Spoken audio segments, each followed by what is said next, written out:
Ang merienda namin guys, ito ay inday-inday. Naku, tawag sa Ilonggo.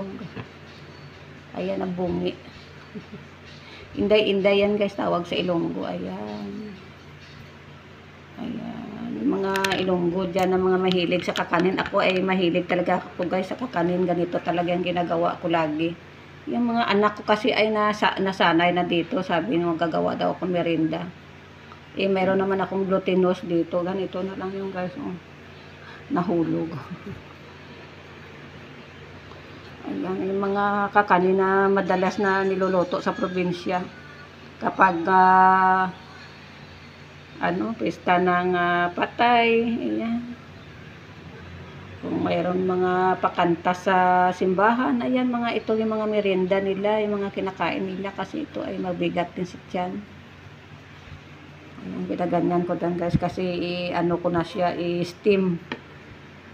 I-steam ko na ito guys, ang aking palitaw.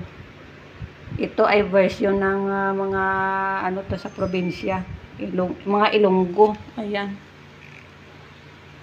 Dumidikit kasi kaya ko na ganyan ko para madali maano.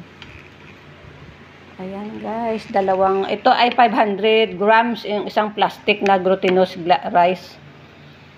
Ayan, ay merienda namin mamaya. Ay mga bata kasi gusto-gusto nila ito. Meron ako dito nga, ayan, buko na binili kanina, yung meat niya. Ayan, ay aking imatamis, bukayo. Kahit konti lang.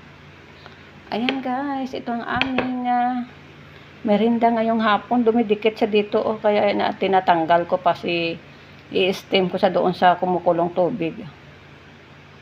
Ayan guys, see you later guys. Ayan, pagluto na.